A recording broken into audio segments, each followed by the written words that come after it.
भारतीय मजदूर संघ अमर रहे, अमर रहे। भारतीय उद्योग से पैसा कमाना था, राष्ट्रीयकरण सिंह और मैं हमारे देश के मजदूरों की हित की रक्षा और जहां आपको बता दें कि भारतीय कोयला कलान श्रमिक संघ शाखा जैन जब हम राष्ट्रीयकरण द्वारा करेंगे धरना प्रदर्शन किया गया है, तो उनका भी हित इससे सधेगा। ये धरना प्रदर्शन एक समय था कि पूंजीपति के बच्चे इंजीनियरिंग द्वारा जो है डॉक्टरी किया जा रहा है। किन बातों को लेकर किया जा रहा है, प्रबंधन आखिर किस तरह की या अन्याय से पदों पर रहा करते थे, इस प्रबंधन इस आशा विश्वास के साथ कि मजदूर अगर इनके बच्चे पढ़ लिख लेंगे नहीं बन पा रही और ये तो जो है धरने अधिकारी बनेंगे तो इनको अधिकार प्राप्त होगा।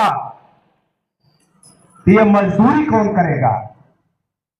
इस साजिश का पर्दाफाश करने के लिए भारतीय मजदूर संघ आगे आया और राष्ट्रीयकरण के बाद बड़े गर्व के साथ कह सकते हैं, सीना ठोक के कह सकते हैं कि हमारे मजदूर के लड़के भी ऐसा कोई स्थान नहीं बचा है जहां पे ये अपने को पदस्थापित करने से वंचित रहे हो।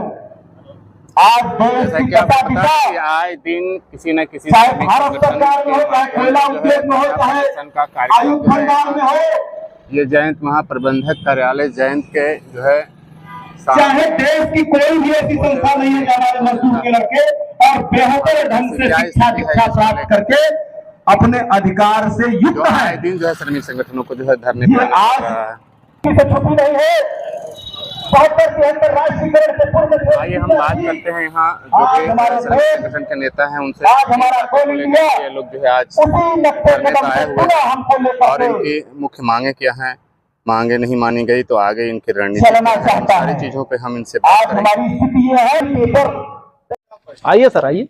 हमारे साथ अभी मौजूद हैं श्यामधर द्विवेदी जी जो महामंत्री हैं बीएमएस के, एनसीएल बीएमएस के, और हम इनसे जानना चाहें कभी जो आप लोगों ने जो धरना दिया हुआ है किन मुद्दों को लेकर के आप लोग धरने पे हैं। महोदय, सर्वप्रथम आपका धन्यवाद इस विषय के लिए देना चाहूंगा कि मीडिया ये देश का तीसरा नेत्र है जो प्रबंधन, सरकार या श्रमिकों के बीच की समस्याओं को पटल पे रखने का कार्य करता है। इसलिए मैं आज हमारे धरना स्थल पे आप आए हैं, मैं आपका हृदय से स्वागत करता हूं। और जैसा कि आपकी जिज्ञासा है कि किन आशय हेतु ये भारतीय मजदूर, तो आपको विदित हो कि ये हमारा 23 जुलाई जो स्थापना दिवस भारतीय मजदूर संघ 70 वर्ष पूर्ण किया है, तो श्रमिकों के हिताय के लिए हमारा जो ये मिशन है 24 जुलाई से लेकर के 31 तक, इसके बाद 5 से लेकर के दूसरा चरण 14 अगस्त तक, इसके बाद 25 अगस्त से 5 सितंबर तक हमारा तृतीय चरण और चौथा चरण का अभी तक का जो हम लोगों का एबीपीएमएस के द्वारा निर्धारित कार्यक्रम के तहत आज पूरे कोल इंडिया के सब्सिडियरी में इस आशय हेतु धरना पे बैठ रहे हैं कि वर्तमान की जो स्थितियां हैं मजदूरों की, ये बहुत ही भयावह है। पहला चीज, हमारे उत्पादन का रेशियो वो 50-50 हो, जो वर्तमान में विसंगतिपूर्ण भारत सरकार कोल इंडिया के दलगत नीति के कारण 20 और 80 का रेशियो हो गया है। आज हमारे मजदूरों की संख्या एक समय 7 लाख था, वो घट करके 2 लाख हो गया है। तीसरा समस्या हमारा यह है कि वर्तमान में सीएमपीएफ में भ्रष्टाचार जो 2 वर्ष से भारतीय मजदूर संघ इस मिशन को लेकर चल रहा है, लेकिन कहीं न कहीं इनकी गंदी मानसिकता के चलते उस पर पर्दा लगाया गया है।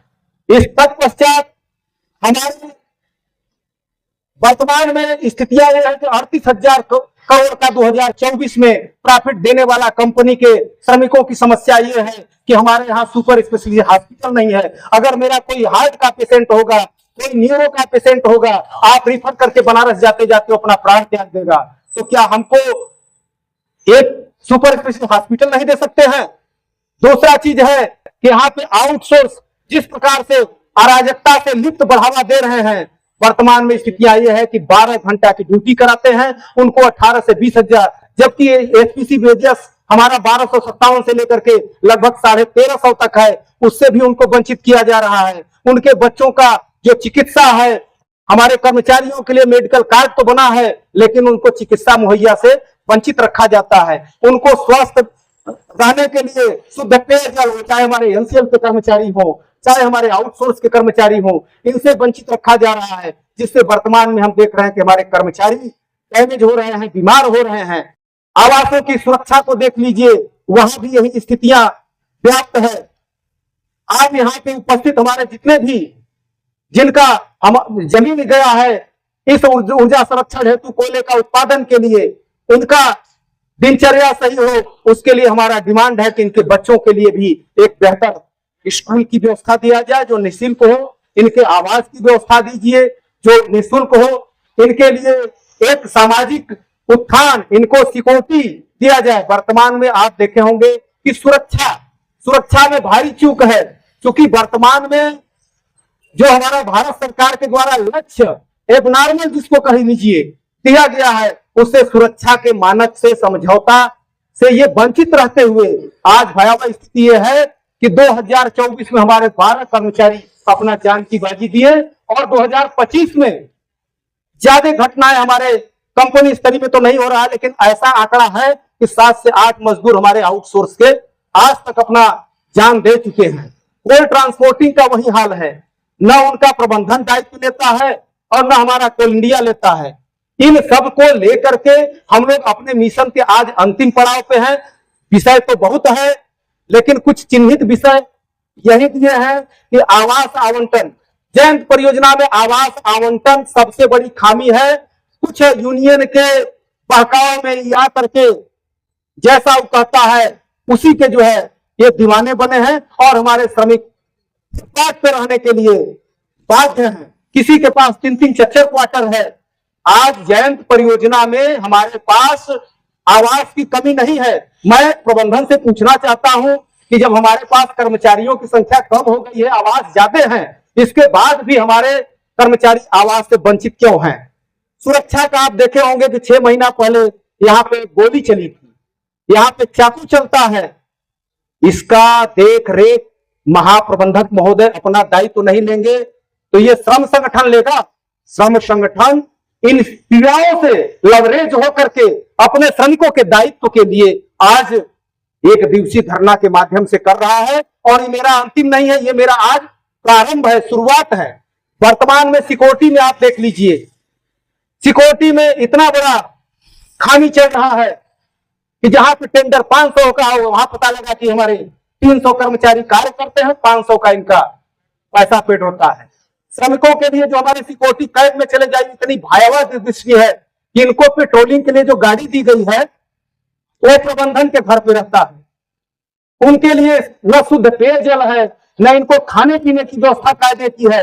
हर जगह जो है भयावह मंजर व्याप्त है। इन सबकी समस्याओं के निराकरण हेतु भारतीय मजदूर संघ आज पूरे कोल इंडिया में समक्ष महाप्रबंधक के सामने अपना धरना प्रदर्शन है। सीसी कैमरा आज एक छोटा सा खिलौना है, लेकिन उससे लोगों में भय व्याप्त रहता है।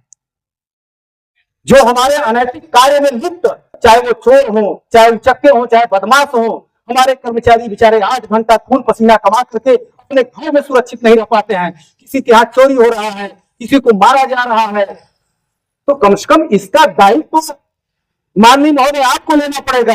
सर, एक चीज आपने अभी बोला कि हमारे संगठन के लोग जो है एनसेल में ठेकेदारी नहीं करते जी, तो किस मजदूर संगठन के लोग एनसेल में ठेकेदारी करते हैं? भारतीय मजदूर संघ के अलावा कौन करता है ये आपसे भी नहीं छुपा है, प्रबंधन से भी पूछ लीजिएगा कौन करता है। लेकिन मैं इतना जो है जरूर कहूंगा कि भारतीय मजदूर संघ एक गैर राजनीतिक संगठन है और विशुद्ध रूप से हमारा परमानेंट बपौती भी नहीं है पद पे। आज श्यामधर दुबे महामंत्री हैं, कल हमारे सामने कोई दूसरा आएगा, परसों कोई तीसरा आएगा। इसीलिए कि भ्रष्टाचार में व्याप्त न हो। आज जो राजनीति है या नेता है, ये कहीं न कहीं इनके दामन पे जो दाग दिखता है वो किसी से छुपा नहीं है। इसलिए वर्तमान की स्थितियों को देखते हुए भारतीय मजदूर संघ कहीं न कहीं इन परिपाटी से किनारे है। इसलिए ऐसे गैर राजनीतिक संगठनों को जो हमारा प्रबंधन संरक्षण देता है उसको बंद करें। आप दीजिए संरक्षण, लेकिन हमारे श्रमिकों को न्याय प्रदान करिए। भारतीय मजदूर संघ यही चाहे। यहीं आपके जयंत सीएचपी में जो मजदूर हैं उनको 340 रुपया दिया जा रहा है, उनकी लड़ाई कौन लड़ेगा? उनकी लड़ाई भारतीय मजदूर संघ लड़ रहा है। लेकिन सवाल यह है कि जब दलदल बहुत ज्यादा हो जाता है ना, तो थोड़ा सा मौसम देखा जाता है, थोड़ा सा धूप होगा, धीरे धीरे सॉलिड होगा, तब हम इस पे चलेंगे। तो अब वो दिन दूर नहीं है जैसा कि एसपीसी बेजेस आप सुने होंगे कि निगाही में भारतीय मजदूर संघ पत्र दिया। जब भारतीय मजदूर संघ पत्र दिया तो पता लगा कि जिला कांग्रेस वाले पहुंच करके झंडा लेकर के खड़े हो गए। पत्र भारतीय मजदूर संघ दिया कि वो देखो चोर है, तो जाके खड़े हो गए, कहा लग रहा है कि ये चोर है। तो आज अब इतना तो आप समझ रहे हैं, वर्तमान की स्थिति ऐसा नहीं है। ठेकेदार भी बहुत बड़ा चोर है, वो चोर से भी बड़ा चोर है। वो उनके अकाउंट में पैसा देता है और बोलता है कि 10,000 रख करके 24,000 चाहे हमारा फोन पे के माध्यम से चाहे चेक के माध्यम से। प्रबंधन इंश्योर करे कि हमारे श्रमिकों को सैलरी स्वयं देना, मैं ये चाहता हूं। तो जो आपकी एचपीसी बेजेस सीएचपी में है, सीएचपी के लिए हम लोग अभी एक पत्र दे रहे हैं। 15 दिन बाद हम आपको आमंत्रित करेंगे कि हम क्या करने वाले हैं सीएचपी के।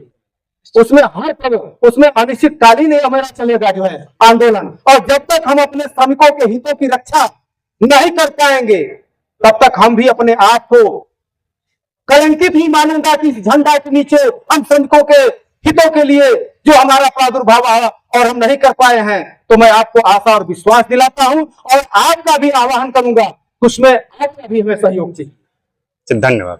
माता की भारत माता की। कौन बनाता हिंदुस्तान? भारत का मजदूर किसान। कौन बनाता हिंदुस्तान? भारत का मजदूर किसान। देश के हित में करेंगे काम, हम करेंगे पूरे दाम। देश के हित में करेंगे काम। हम करेंगे पूरे दाम। भारतीय मजदूर संघ अमर रहे, अमर रहे।